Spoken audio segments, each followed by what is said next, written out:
প্রিয় বাংলা বন্ধুরা, আশা করি সকলেই তোমরা ভালো রয়েছো। আরও একবার তোমাদের এই চ্যানেলে স্বাগত জানাই। আজ তোমাদের জন্য নিয়ে এসেছে একটি প্রবন্ধ বা রচনা অ্যান্সার আকারে তোমাদের জন্য দেয়া হবে। আজকে যেটি তোমাদের জানাবো, বর্তমান প্রায় 1 বছরেরও বেশি সময় ধরে সমগ্র পৃথিবীতে আতঙ্কযুক্ত এবং তোলপাড়গ্রস্ত যে বিষয়টি আসছে, করোনা ভাইরাস। আজকে প্রবন্ধ হিসেবে তোমাদের করোনা ভাইরাস এই প্রবন্ধটি দেয়া হবে। কাজেই তোমরা শেষ পর্যন্ত দেখে এই করোনা ভাইরাস প্রবন্ধ বা রচনাটি জেনে নিও, যে কোনো পরীক্ষার ক্ষেত্রে আসতে পারে।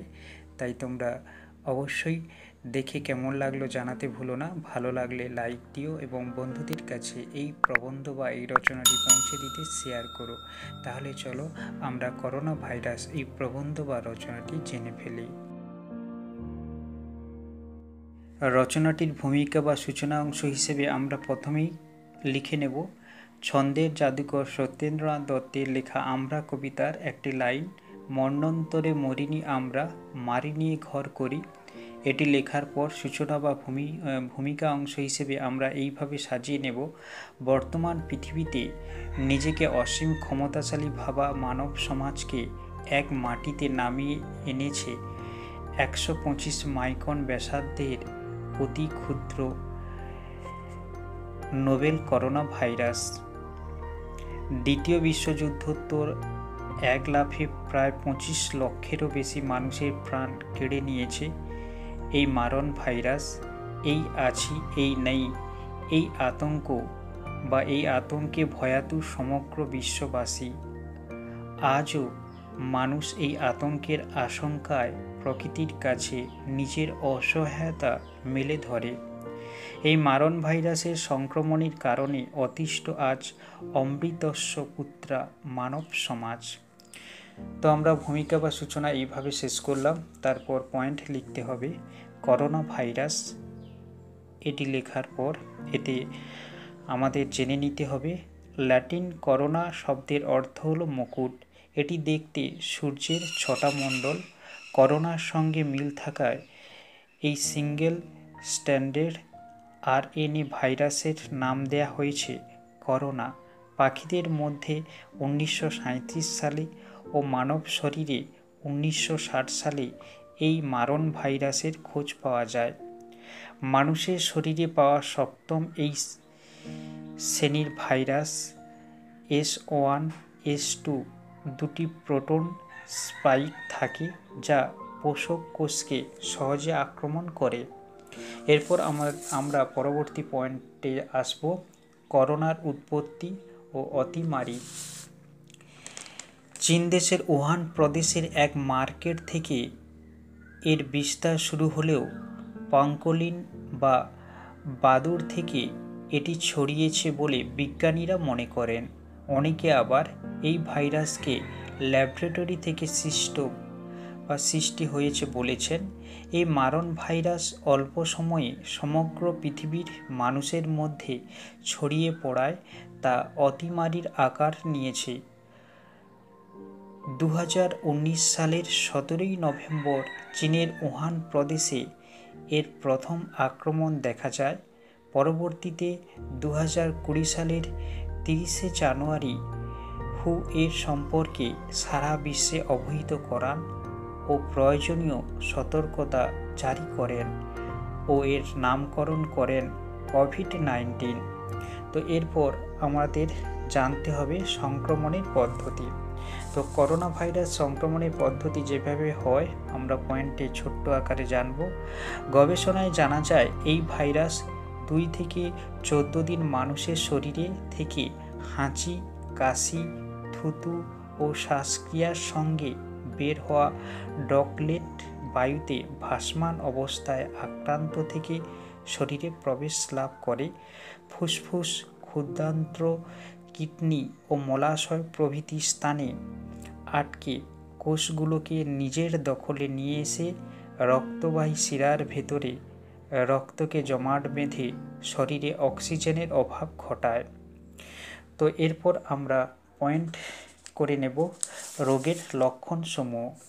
এতে আমরা জানব শুকনো কাশি, সর্দি, মাথা ব্যথা, হালকা জ্বর, ক্লান্তি, অবসন্নতা, ঘ্রাণ শক্তি লোপ, ডায়রিয়া, স্কিন র্যাশ প্রভৃতি বিভিন্ন লক্ষণ দেখা দিতে পারে বা দেখা দেয়। শুরুর দিকে এই লক্ষণগুলো কম থাকলেও ধীরে ধীরে তা বৃদ্ধি পায়, তবে অনেক মানুষ এইসব লক্ষণ ছাড়াই আক্রান্ত হতে পারেন। তো এরপর আমরা জানব এর প্রতিরোধের উপায়। এই ভাইরাস ঠেকাতে সতর্কতাই হলো একমাত্র চাবিকাঠি। মাস্ক ব্যবহার, স্যানিটাইজার ও সাবান ব্যবহার, লোকালয়ের ভিড় এড়িয়ে চলা, সেই সঙ্গে 6 ফুট শারীরিক দূরত্ব রেখে চলাই হলো এই ভাইরাস থেকে মুক্ত থাকার একমাত্র উপায়। তবে অনেক সময় এই সব নিয়ম মানা সম্ভব না হলেও যদি সন্দেহ হয় তবে স্থানীয় স্বাস্থ্যকেন্দ্রে কোভিড পরীক্ষা করানো যেতে পারে। বিদেশ বা দূর থেকে বাড়ি এলে প্রয়োজনীয় 14 দিন কোয়ারেন্টাইনে থেকে এই মারণ ভাইরাসকে প্রতিরোধ করাও সম্ভব। তো এরপর আমরা পয়েন্ট করে নেব নিরাময়ের পদ্ধতি। তো এই রোগ থেকে মুক্তির জন্য যে সকল শুশ্রূষা বা সেবার প্রয়োজন বা যে প্রয়োজনীয় সতর্কতাগুলো অবলম্বন করা দরকার তা আমরা জানব। এই ভাইরাস আক্রান্ত ব্যক্তিকে চিহ্নিত করে সংক্রমণের পর্যায় অনুযায়ী প্রয়োজনীয় চিকিৎসা করা হয়। অল্প বয়সীদের অ্যাজিথ্রোমাইসিন প্রয়োগ সহ নিভৃত বাস ও 55 বছর বয়সীর বেশি বয়স্কদের সুগার, কিডনি প্রভৃতি নানান সমস্যা চিহ্নিত করে মিথাইল প্রোডানিসোলিন প্রয়োগ করা যেতে পারে। অক্সিজেনের ঘাটতি দেখা দিলে হেপারিন, অ্যান্টিআইএল, নানান অ্যান্টিবায়োটিক প্রয়োজনীয় পরিস্থিতি অনুযায়ী ব্যবহার করা যেতে পারে। এরপর উপযুক্ত এইসব প্রয়োগের পাশাপাশি কোভিড হাসপাতালেও ভর্তি হওয়া জরুরি দরকার যদি খুব এই রোগ বাড়াবাড়ি হয়ে দেখা দেয় বা আক্রান্ত হয় কেউ। টিকা বা ভ্যাকসিন প্রয়োগ, এই পয়েন্টে আমরা জেনে নেব এই মারণ ভাইরাসের হাত থেকে বাঁচার জন্য বর্তমানে বহু দেশে টিকা আবিষ্কার হয়ে গেছে। অক্সফোর্ড ও অ্যাস্ট্রাজেনেকার কোভিশিল্ড ও ভারত বায়োটেকের কোভ্যাক্সিন ভারত সরকার অনুমোদিত দুটি টিকা। এই ভ্যাকসিন দ্রুত সমস্ত 18 বছরের ঊর্ধ্বে বয়সীদের প্রদানের ব্যবস্থা করা হচ্ছে। এইভাবে এই টিকা প্রয়োগের মধ্য দিয়েও এই রোগ ঠেকানো সম্ভব বা এই রোগের হাত থেকে মুক্তি পাওয়া যেতে পারে। তো এরপর আমরা পয়েন্টে আসবো, যে পয়েন্ট তা হলো করোনা ভাইরাসের প্রাদুর্ভাব। তো এই পয়েন্টে আমরা জেনে নেব এখনো পর্যন্ত আমি এখানে কিছু উল্লেখ করছি না, কারণ এই যে করোনা ভাইরাসের প্রাদুর্ভাব বা এর যে প্রকোপ তা চলেছে, তাই সংখ্যার নিরিখে এটি এখন যা বলবো কিছুদিন পর তা পরিবর্তন হবে। তাই এখানে আমি শূন্যস্থান করে দিচ্ছি। তোমরা প্রয়োজনীয় যখন এই প্রবন্ধ বা রচনা লিখবে তাতে সংখ্যাগুলো তোমরা তৈরি করে নেবে বা জেনে নেবে। যদি না পারো অবশ্যই তখন কমেন্টে জানিও।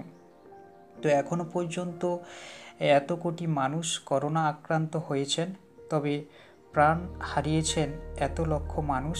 আমাদের দেশে ভারতবর্ষে 1.5 কোটি আক্রান্ত হলে, অর্থাৎ তোমরা যখন রচনাটি লিখবে তখন যে পরিমাণ সংখ্যা আক্রান্ত হয়েছে সেটি উল্লেখ করবে।